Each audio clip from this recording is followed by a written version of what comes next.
Bienvenidos al sector primario, la apuesta de Telemotril por el mundo de la agricultura, la ganadería y la pesca. 3 temas muy interesantes son los que hemos preparado para el programa de esta semana. Por cierto, si nos estáis viendo a través de YouTube, os invito a que os suscribáis al canal que Telemotril tiene en esta red social, a que activéis la campanita y también que nos regaléis un like, un me gusta en este vídeo para ayudarnos a que más personas puedan acceder a nuestros contenidos. Contenidos que también tenéis a vuestra entera disposición a través de nuestra página web www.telemotril.com y a través de nuestra página de Facebook Sector Primario Telemotril. Entramos en materia y lo vamos a hacer dándoos unas claves, unos consejos para mantener el cultivo del aguacate cuando haya escasez de agua. Llevamos ya unos años trabajando tanto en frutos rojos y en fresa fundamentalmente y también en tropicales, en el caso del aguacate y todos, sobre todo es el tema que nos ocupa hoy. Y lo que buscamos al final es intentar, en todos ellos, buscar incrementar lo que llamamos la productividad del agua. Un breve inciso para aclarar qué entendemos por productividad del agua. Productividad es, en general, es la ratio entre una unidad de resultado y una unidad de insumo. Y en el caso del agua, la unidad de resultado es la producción que queramos y la unidad de insumo es el agua y por lo tanto a nivel agronómico lo entendemos como fruto por gota, es decir, cuántos frutos tenemos por cada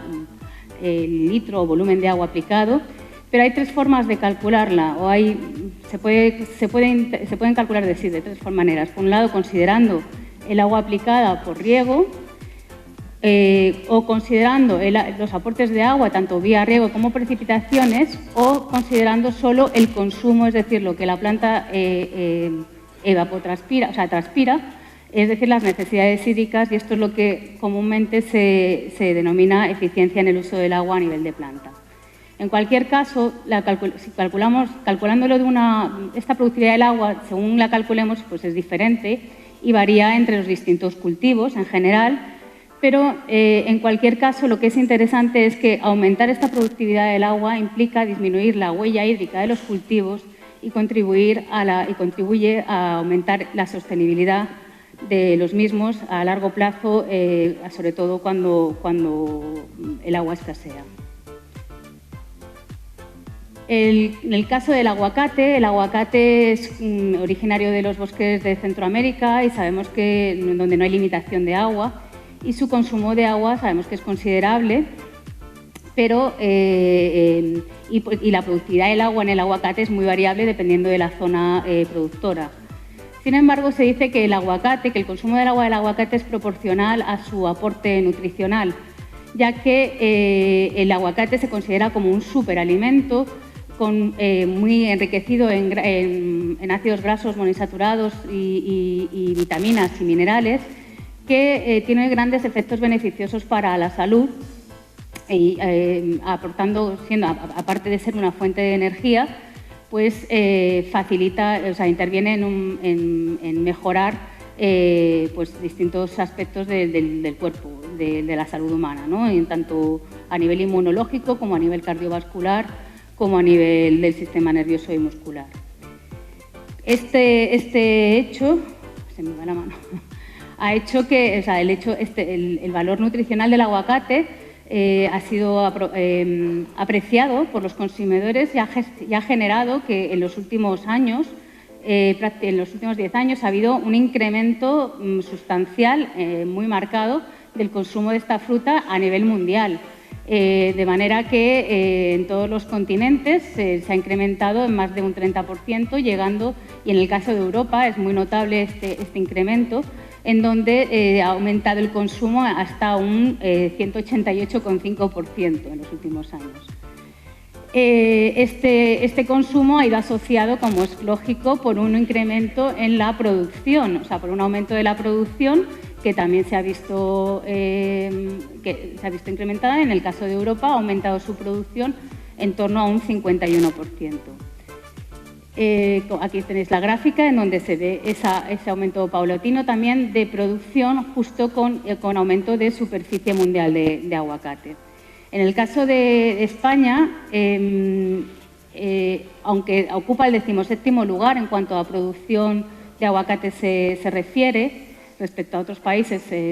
la producción es bastante menor, pero sin embargo es el país productor de aguacate de Europa y es el que abastece y la tendencia que ha ocurrido en España en cuanto a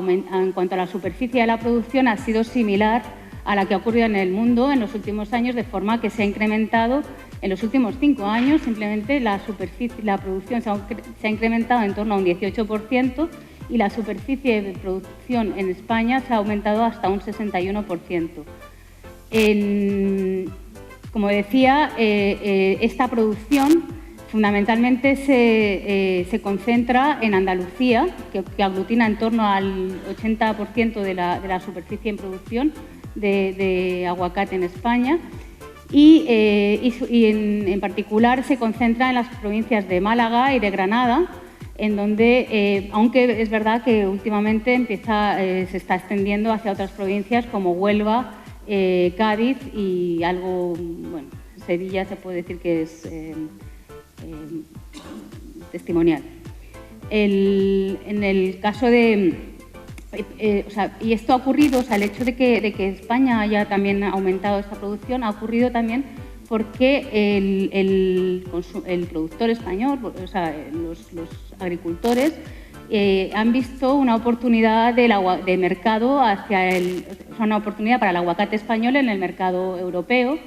frente a otros países importadores y productores, porque el hecho de que estemos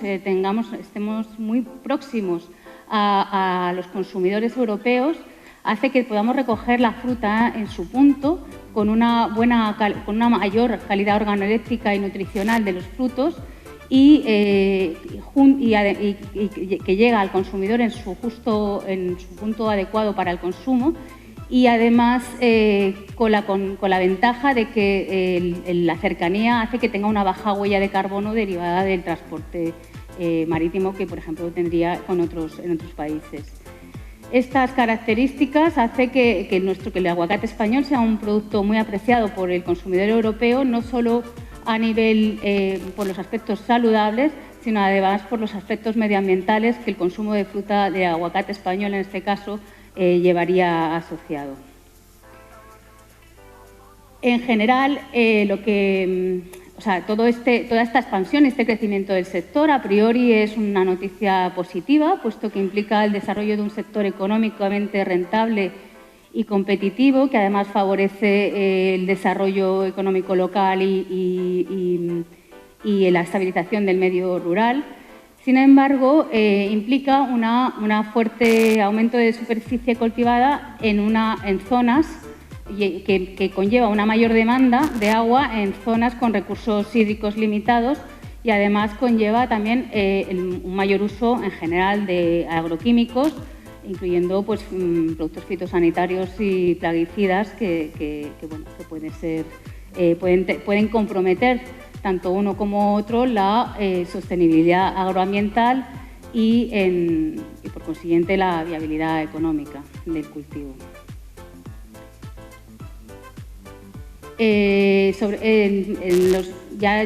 Llevamos más teniendo en cuenta la situación en la que nos encontramos o la que durante estos últimos años, en la que, sobre todo en la provincia de Málaga, que tiene la mayor superficie cultivada, hemos visto que los recursos hídricos han estado muy limitados para el riego de los cultivos subtropicales, y nos encontramos en una situación bastante crítica, en donde ha habido recortes en las dotaciones de riego para el aguacate o para los subtropicales en general, que han bajado desde el 2019, que estaban en torno a 5.300 metros cúbicos por hectárea, y se han ido recortando paulatinamente, llegando primeramente a 3.000, luego a 2.000 metros cúbicos por hectárea, y actualmente, o por lo menos hasta hace poco, estábamos en una dotación cero en muchos casos, en donde solamente había agua disponible para efectuar riegos de emergencia. Para que nos hagamos una idea de cuánta agua necesitamos para cultivar el aguacate en esta zona productora, hicimos un estudio, porque no se sabía prácticamente nada, hicimos un estudio primero en donde evaluamos una plantación de aguacate ya madura, con árboles de en torno a 40 años de edad y injertados sobre topa-topa, dejas sobre topa-topa, en el que aplicamos distintos tratamientos hídricos en función relativizados a las necesidades teóricas establecidas por la FAO. Aplicamos un tratamiento de un 115% por encima de la FAO, el tratamiento control, que sería el que nos recomendaría la FAO, un tratamiento en torno a un 15% o un 20% por debajo de la FAO, que sería el que realmente está aplicando el agricultor, y dos tratamientos por debajo, que implicaban un 60% y un 40% de las necesidades establecidas por la FAO. Con este trabajo lo que vimos es que las necesidades en la zona estaban en torno a unos... con el tratamiento por encima no tuvimos una mejora de la productividad, mientras que con el tratamiento de la FAO era más o menos el adecuado, tuvimos mayor producción que con el resto de tratamientos.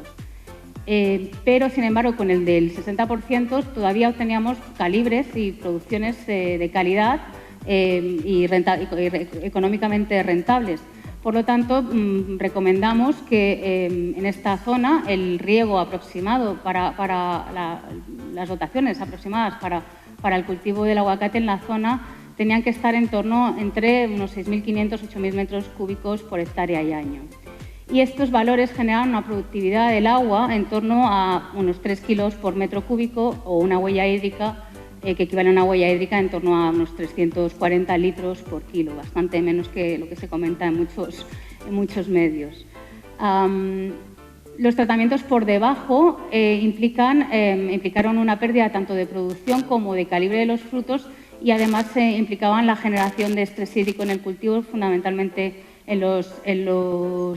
meses de verano, y en el mayor deficitario, con una dotación en torno a unos 3.400 metros cúbicos por hectárea, en algunos casos se producía la muerte de los árboles, con lo cual el cultivo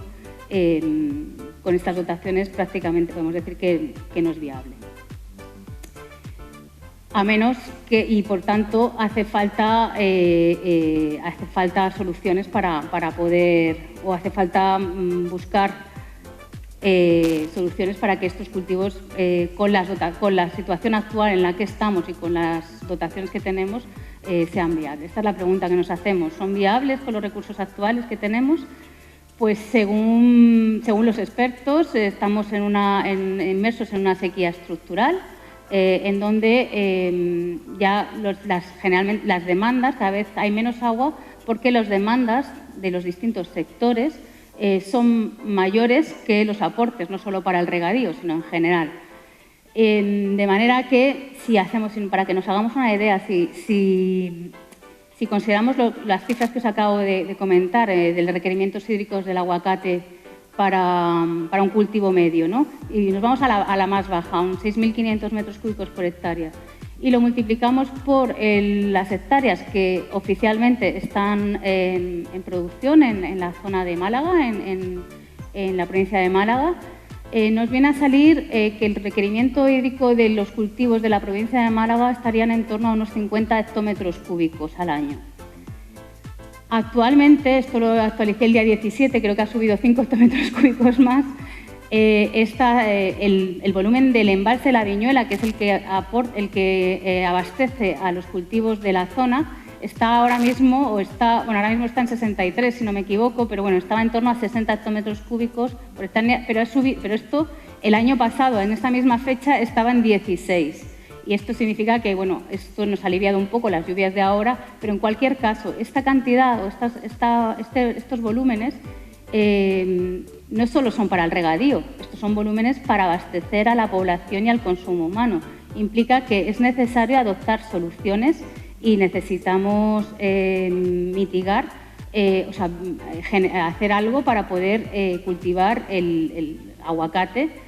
con las dotaciones que tenemos y en la situación en la que estamos. Más aún si tenemos en cuenta el efecto del cambio climático, que se prevé que el efecto del cambio climático en la región andaluza es bastante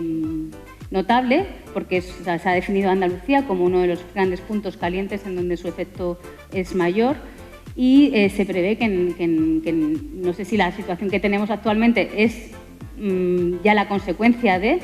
pero se prevé que en los próximos años haya un incremento de las temperaturas de más de 3,6 grados centígrados y que haya un aumento también de eventos extremos y, sobre todo, un incremento también en la incertidumbre en el régimen de precipitaciones, que ya lo estamos viendo ahora mismo. No, o sea, está lloviendo mucho ahora, ya veremos cuando deje de llover, ya veremos cuándo vuelve a llover. Todo esto conlleva, sobre todo el aumento de temperatura, además conllevará una mayor demanda de recursos hídricos por parte de los cultivos y también probablemente implique mayores situaciones de estrés hídrico. Bueno, pues ante esta situación, que no es nada halagüeña, ¿qué podemos hacer, ¿no? O ¿qué podemos, desde nuestra parte, qué podemos intentar hacer? Bueno, pues no podemos hacer que llueva, por lo menos no tenemos todavía la varita mágica para hacerlo, pero sí que lo que hace falta o lo que es necesario es que haya una gobernanza del agua que regule de los usos del agua, de los distintos usos, no solo a nivel agrario, sino también urbanos y turísticos, que regule los usos del agua de forma integral y transversal, considerando, pues eso, las zonas rurales y las zonas agrarias, o sea, urbanas, considerando la procedencia del agua, de dónde vienen, o sea, y también que regule, que gestione cuáles son las estructuras de canalización, almacenamiento y distribución del agua, y también que regule la expansión de cultivos y también de núcleos urbanos, o sea, en zonas en donde los recursos son limitados y son críticos. Esto sería algo que debería establecerse en conjunción con todos los actores que intervienen en las administraciones y en las organizaciones tanto de productores como pues, de todos los sectores, y con ello lograríamos, seguramente, yo creo que aumentaríamos la eficiencia y la gestión del recurso que tenemos. Pero bueno, a nivel de esto es un poco como que está fuera de nuestro alcance, por así decirlo, pero a nivel de regante, bueno, pues ¿qué podemos hacer? Pues podemos intentar gestionar el agua que tenemos disponible de forma más eficiente, y podemos también intentar incorporar también la utilización de aguas regeneradas en nuestro cultivo, y intentar producir con menos agua. Es decir, lo que intentaríamos sería aumentar esa productividad del agua de la que he hablado antes. ¿Y cómo lo podemos hacer? Pues se trata, en nuestro caso, de reducir la unidad de insumo. Y es decir, se trata de ahorrar agua. ¿Y cómo? Hay dos estrategias que implicaría disminuir la huella hídrica del cultivo, que implicaría un mejor aprovechamiento del recurso de agua disponible, o sea, del recurso disponible para riego, que sería mejorar la eficiencia en la aplicación del riego, o utilizar cultivos con menores necesidades de agua, es decir, jugando con distintas variedades y patrones. En el primer caso,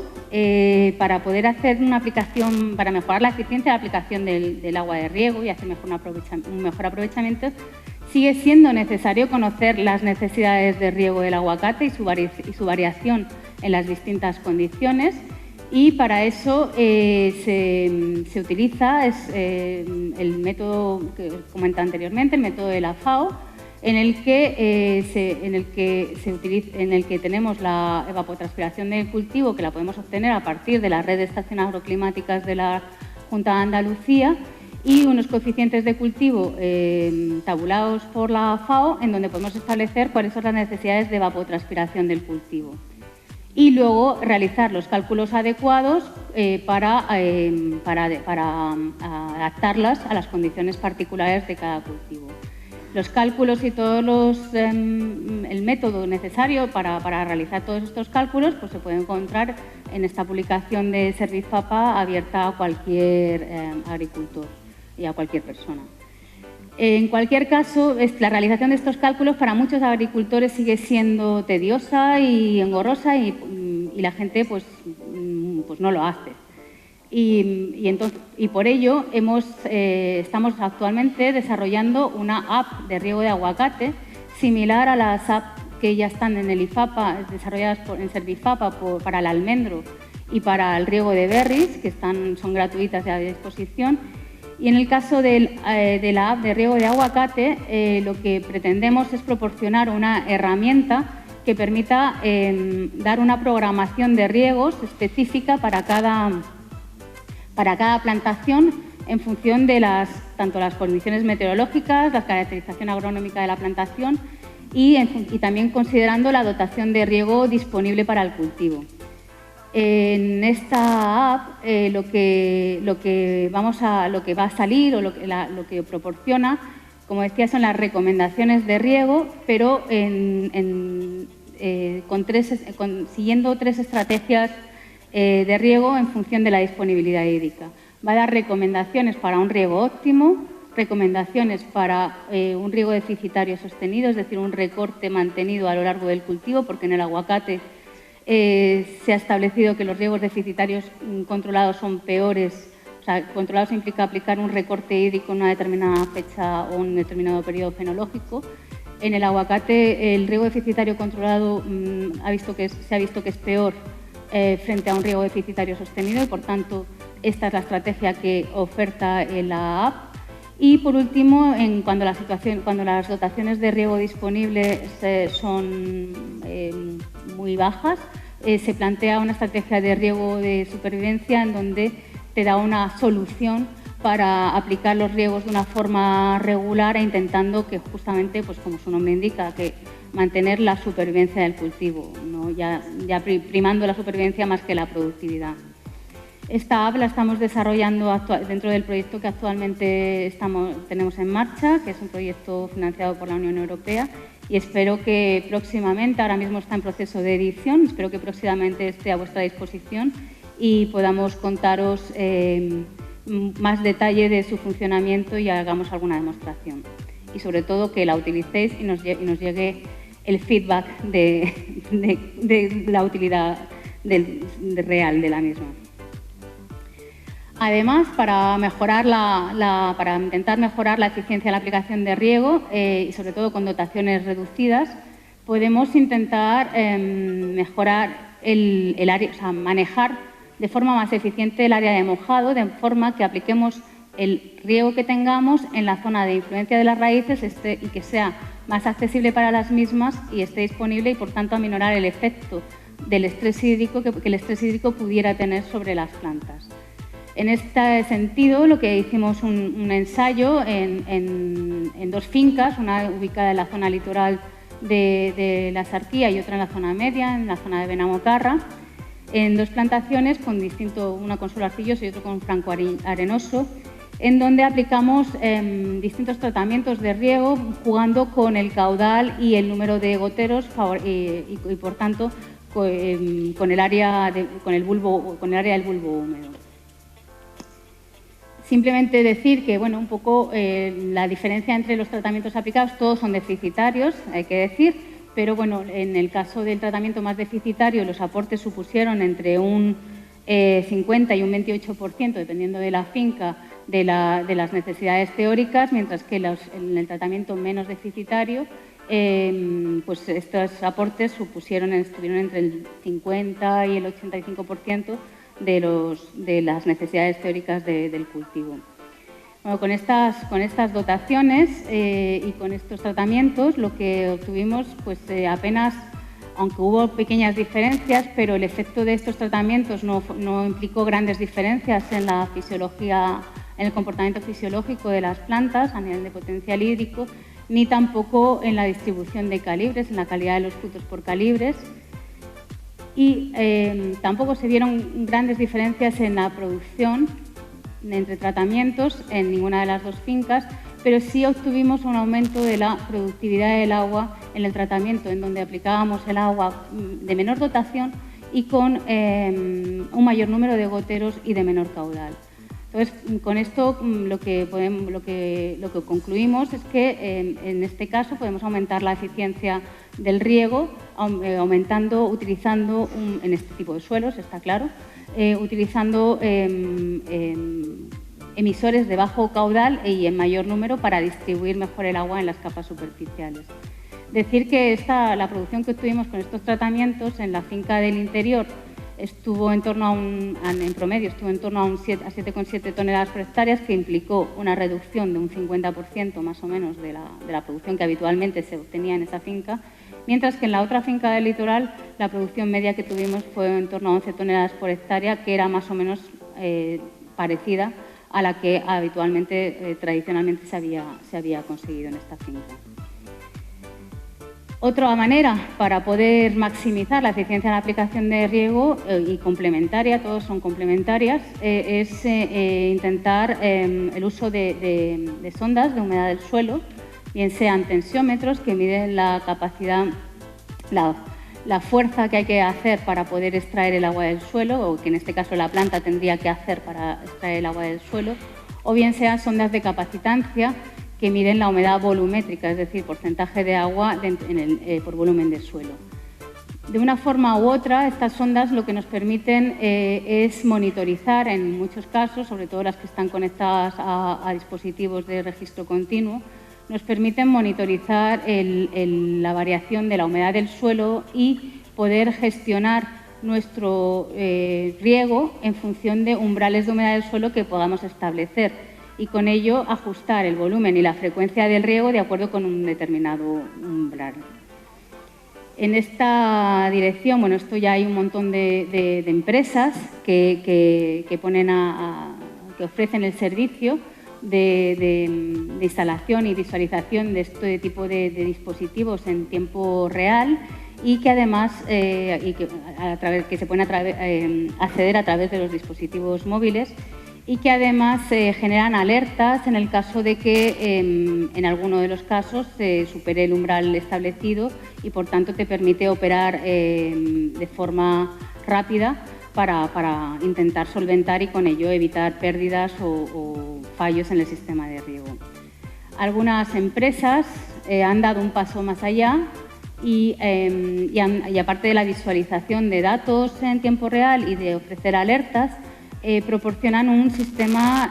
permiten operar de forma remota sobre el sistema de riego, y además permiten aplicar el riego automático, de forma automática, a demanda de la planta en función de umbrales del suelo. Con una de estas empresas hicimos un ensayo en donde comparamos el sistema automático, un sistema automático a demanda de la planta, y comparamos las necesidades establecidas según la demanda de la planta con lo que la teoría de la FAO nos hubiera dado. Y obtuvimos que el uso de este automatismo nos implicaba un ahorro de en torno a un 30 o un 20% de las necesidades teóricas según la FAO, con lo cual se plantea que estos sistemas automáticos realmente gestionan de forma más eficiente y son muy prácticos y útiles para mejorar la eficiencia del riego. Bueno, pues aparte de la mejora de la aplicación, veníamos hablando de que podemos intentar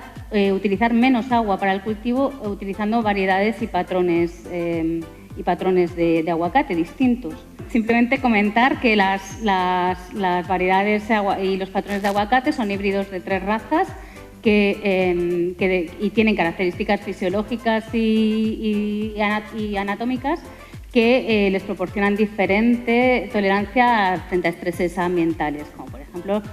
derivadas de su origen, ¿no? Aparte de condicionar pues, todos estos aspectos, las variedades cultivadas también se ha visto que afectan a la eficiencia en el uso del agua a nivel de la hoja, y además, aparte de que influyen de que tienen diferentes características morfoanatómicas de las hojas. Por su parte, de la misma manera, los portainjertos también afectan, se ha visto que son unos factores que afectan a muchísimos aspectos relacionados con el desarrollo del cultivo y con la respuesta, sobre todo frente a estreses bióticos y abióticos. Y estos portainjertos, que pueden ser de clonales o de semillas, han sido objeto de selección en distintos programas de mejora en función de las distintas tolerancias que presentan y para que sean adaptables a distintas condiciones de cultivo. Los portainjertos, ahora mismo, el uso de uno u otro patrón, de una variedad o de los patrones, o incluso de la combinación de los mismos, puede representar, ya que influyen en tantos aspectos e influyen en la fisiología, pueden implicar distinto consumo de agua y, por tanto, esa elección puede suponer la elección de la combinación adecuada puede suponer una ventaja frente a la escasez de agua. De hecho, hay un estudio previo en donde, por ejemplo, aquí se compara Hass sobre Duque 7 y Hass sobre todo Canyon, y la transpiración de estas dos difería a lo largo del día y también difería del patrón Frank sin injertar. En esta línea es donde estamos trabajando ahora y llevamos trabajando, ya hicimos un primer estudio planteando que es las variedades y los patrones, en este caso sobre todo los patrones, teniendo en cuenta que Hass es la variedad más cultivada, hemos focalizado nuestros estudios en los patrones y bueno, pues hicimos un primer estudio en donde evaluamos la respuesta a estrés hídrico de uno de los patrones comerciales más usados, clonales, en el aguacate, que es el patrón DUSA, para ver un poco cuál era su tolerancia relativa al estrés hídrico y su capacidad de recuperación frente al mismo, mediante estudios de la respuesta fisiológica y molecular. Estos estudios están publicados, que los tenéis a vuestro alcance, en cualquier caso siempre me los podéis pedir, pero simplemente vimos que el portainjerto DUSA tenía una respuesta aparte de típica frente al estrés hídrico, pero se promovían aspectos relacionados con la tolerancia al estrés hídrico, tanto en la expresión génica como en aspectos morfoanatómicos y de arquitectura radicular relacionados con un incremento de la tolerancia, o sea, con una cierta tolerancia. Lo que se vio es que tras la reposición del riego, este portainjerto se recuperó los niveles similares al estrés hídrico, y lo que implica una cierta tolerancia y tiene repercusión de cara, por ejemplo, a manejar el riego con distintos riegos de alta o baja frecuencia en función del portainjerto. Pero claro, esto estaba hecho solo con un portainjerto. Sin embargo, hace falta estudios con plantas injertadas, y esto es lo que hemos hecho ya también en otro estudio, en donde hemos utilizado variedad Hass injertada sobre dos portainjertos. En este caso son dos portainjertos selecciones avanzadas del programa de mejora de portainjertos tolerantes a Roselina necatrix, porque también es una de las líneas que estamos y buscábamos la selección de material que tuviese la doble ventaja, tolerancia a estrés hídrico y tolerancia a Roselina. Y bueno, en este caso, simplemente de forma sin entrar en detalle, lo que hemos visto es que el portainjerto tiene una modulación muy estrecha sobre la apertura estomática y sobre la transpiración de la planta y implica dos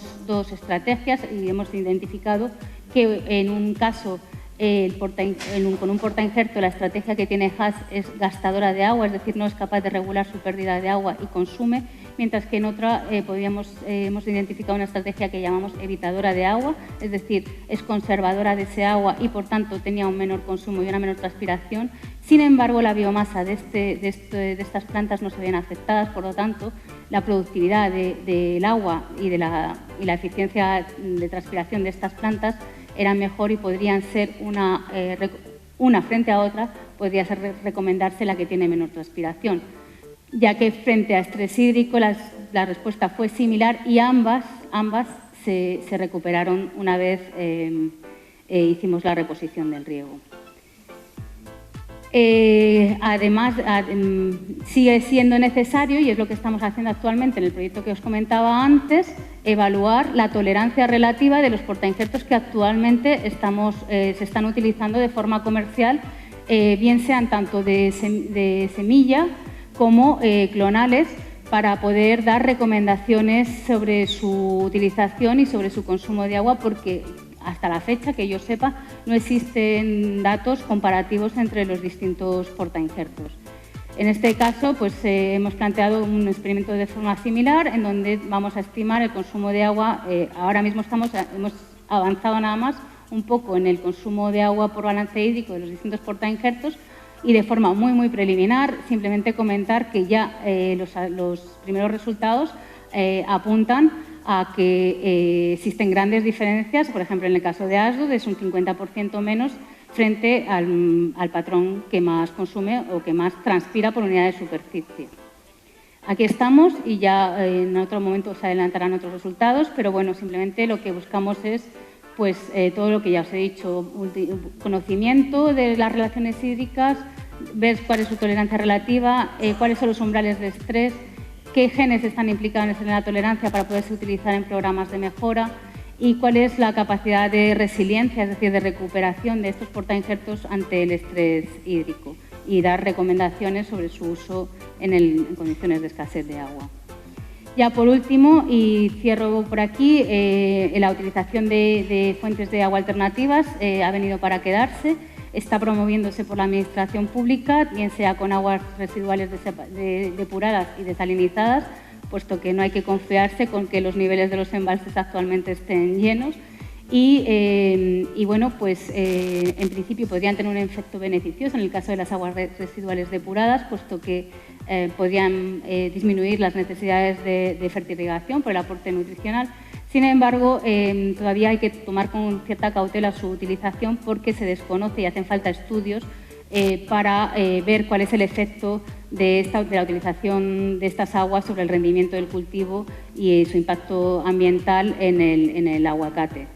ya que el aguacate es una especie, se sabe que es una especie, en el caso de con aguas, del uso de aguas residuales depuradas, el aguacate es una especie sensible a la salinidad, en donde niveles de conductividad eléctrica del agua de riego por encima de 0,57 se han visto que implican una reducción significativa del rendimiento.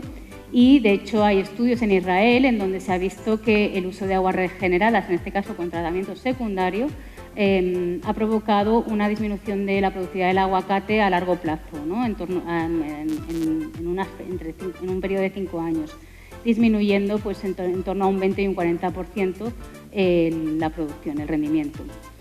Y por ello planteamos que hacen falta estrategias adicionales para tolerar la salinidad y que permitan la utilización de este recurso, mediante pues, la utilización de portainjertos tolerantes a la salinidad, que hay ya selecciones de distintos programas que toleran conductividades eléctricas por encima entre 1,5 y 1,7 decisiemens por metro, y junto con la mezcla de agua dulce y agua de calidad marginal, y bueno, por supuesto incorporar los tratamientos terciarios, que eso implica un encarecimiento de la depuración y quizá nos hagan pagar por el agua por ello. Ya un poco en esta línea, y ya termino con ello, estamos también desarrollando dentro del mismo proyecto un ensayo en campo que va a integrar un poco todo lo que os acabo de contar, en donde estamos evaluando 3 portainjertos, uno de clonal y 2 de semilla con cierta tolerancia a la salinidad, en la zona de la Sarquía, en donde estamos regando pues, con el agua que tenemos, que es agua regenerada, en donde los niveles de conductividad eléctrica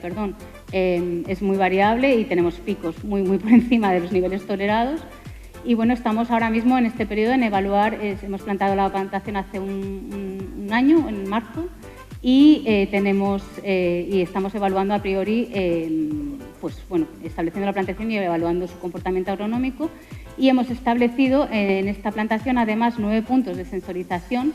que nos permiten la gestión automática del riego en función de distintos niveles de umbrales de humedad del suelo y de DPV, de manera que lo que pretendemos es que cada patrón, o sea, que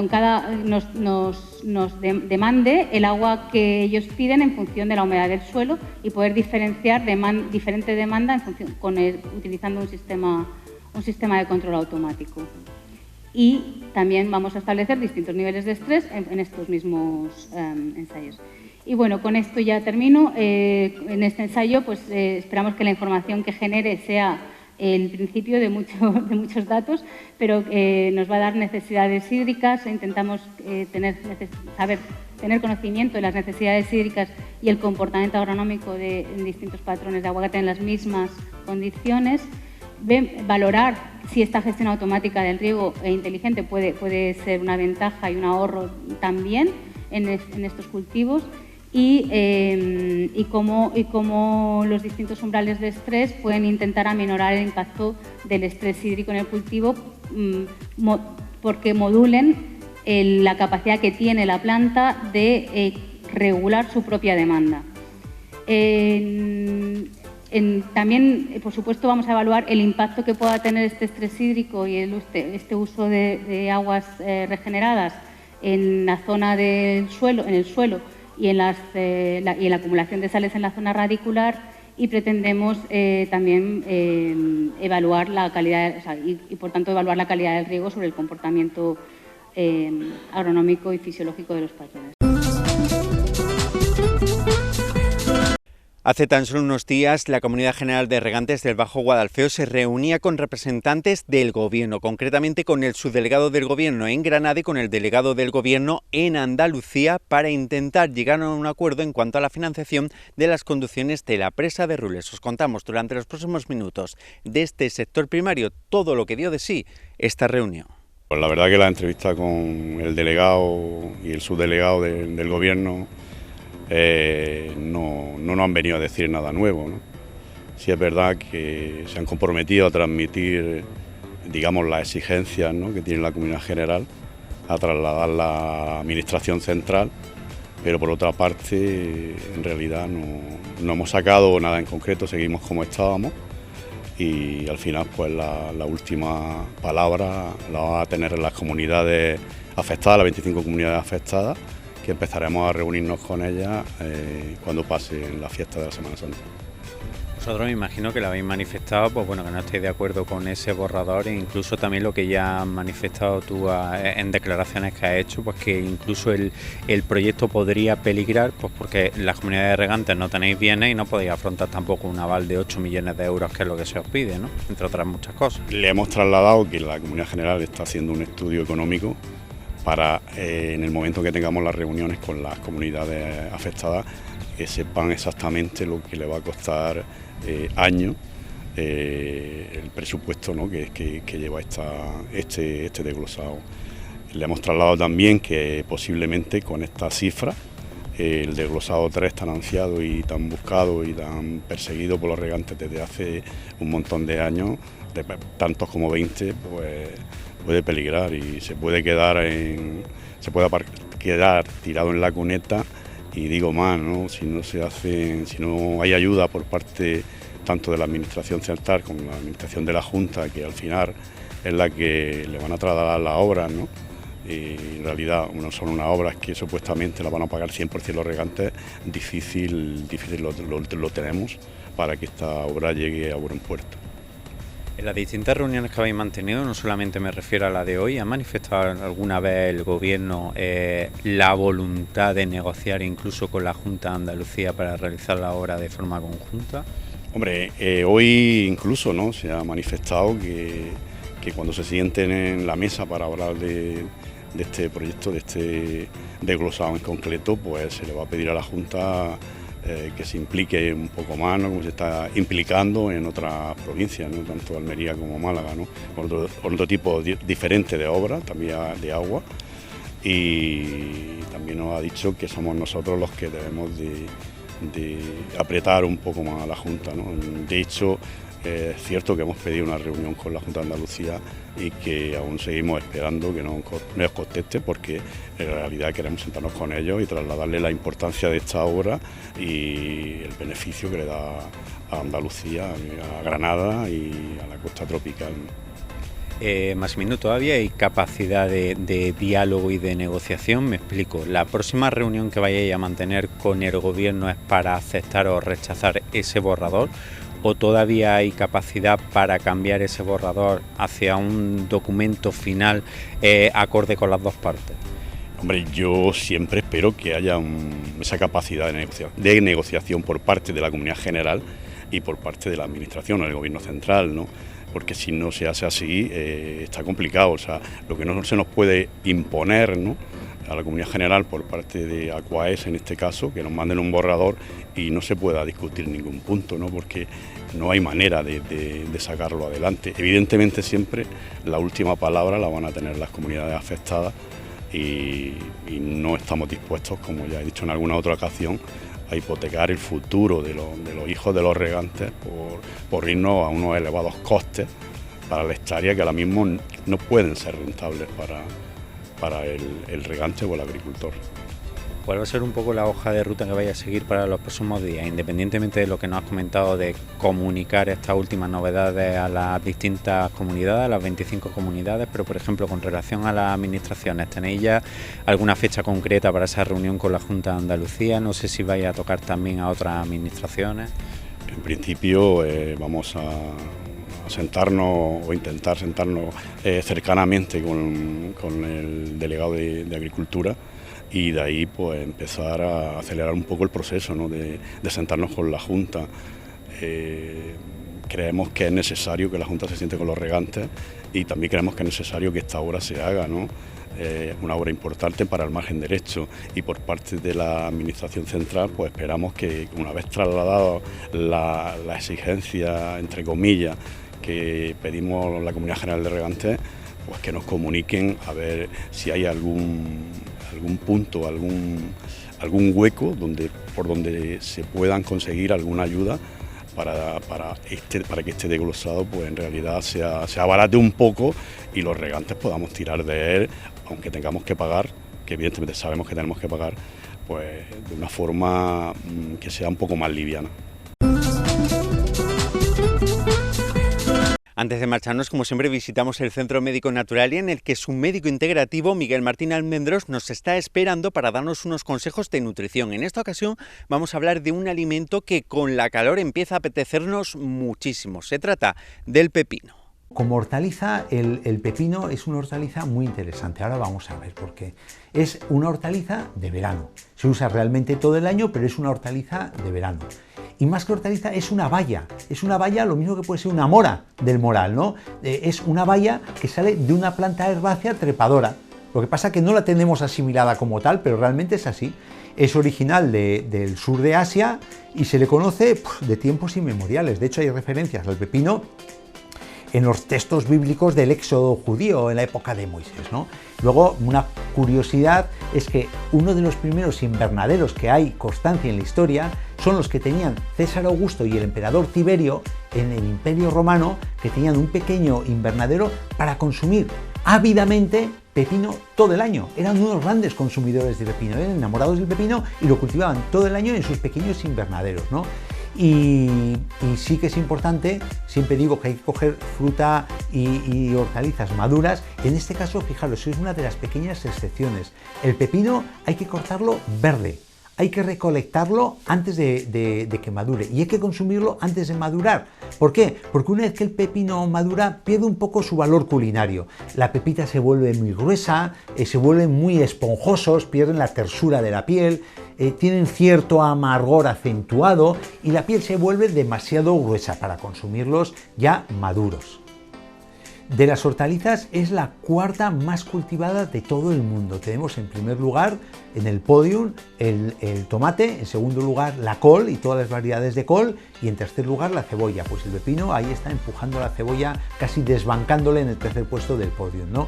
Y normalmente se usa un tamaño medio, que eso en nuestra costa tropical sabemos mucho porque tenemos mucha producción de pepino. Se puede conservar durante 5 o 6 días en la cajonera de las verduras del frigorífico sin ningún tipo de problemas. ¿Y por qué he comentado al principio que es tan buena hortaliza? Bueno, pues porque en su composición destaca que no tiene prácticamente calorías y nos aporta un 96% de agua. Hortaliza de verano, nos está hidratando enormemente y no nos aporta las calorías que nos pueden colaborar en coger esos 4 o 5 kilos que se cogen todos los veranos de más de forma indebida, ¿no? Luego hay un aporte muy importante de minerales alcalinizantes que nos protegen del exceso de ácido metabólico que puede generar un metabolismo en una dieta que no sea excesivamente equilibrada, entonces nos está protegiendo el hueso en este sentido.